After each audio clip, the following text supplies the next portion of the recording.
नुकताच महाराष्ट्र विधानसभा निवडणुकीचा निकाल जाहीर झाला। यामध्ये संपूर्ण राज्यात भाजपा महायुतीने रेकॉर्ड ब्रेक यश संपादन केले आहे। जळगाव जामोद विधानसभा मतदारसंघातील महायुतीतील भाजपा उमेदवार तथा 4 टर्म असलेले विद्यमान आमदार डॉ. संजय श्रीराम कुटे यांनी सलग 5व्यांदा 19,000 मतांची आघाडी घेत घवघवीत यश संपादन केले। या निवडणुकीदरम्यान मतदारसंघामध्ये निवडणुकीपूर्वी चौरंगी लढतीचे संकेत दिसत असताना निवडणूक प्रचार त्याचप्रमाणे मतमोजणीच्या दिवशी प्रामुख्याने महायुती व महाविकास आघाडीमध्येच काट्याची टक्कर दिसून आली।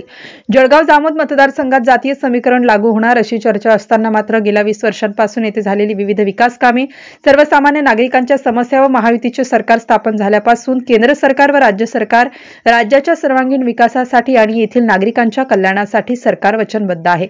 शेतकरी, शेतमजूर, महिला, तरुण वर्ग, विद्यार्थी या सर्व घटकांच्या विकासासाठी विविध योजनांच्या माध्यमातून विकासाला चालना देण्याचे काम होत आहे। यावेळी नव्याने आलेली लाडकी बहीण योजनेच्या माता भगिनींच्या भरभक्कम सहकार्याने आमदार संजय कुटे यांना जातीपातीचा विचार न करता जळगाव जामोद मतदारसंघातील जनतेच्या सर्वाधिक मतांनी आमदार कुटे यांनी सलग 5व्यांदा हॅट्रिक मारली, तर महायुतीने बुलढाणा विधानसभा मतदारसंघात 7 पैकी 6 जागांवर घवघवीत यश संपादन केले आहे। महाराष्ट्र विधानसभेच्या 288 पैकी जवळपास 230 जागांवर भाजपा, महायुती व मित्र पक्षाच्या उमेदवारांनी आघाडी घेतली असून जनतेने विकास कामांना प्राधान्य दिले असून महायुती सरकारने जनतेचा विश्वास संपादन केल्याचे यावरून स्पष्ट दिसून येते। जळगाव जामोद मतदारसंघातील विजयी उमेदवार आमदार डॉ. संजय कुटे यांच्या विजयानंतर गावागावात विजय जल्लोष व शहरातून भव्य मिरवणुका काढण्यात आल्या। यावेळी आमदार डॉ. संजय कुटे यांनी मैं हूं डॉन या गाण्यावर थिरकत विजय जल्लोष साजरा केला।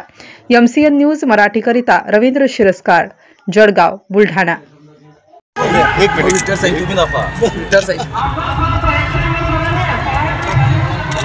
दादा विजयाबद्दल एक प्रतिक्रिया थोडीशी।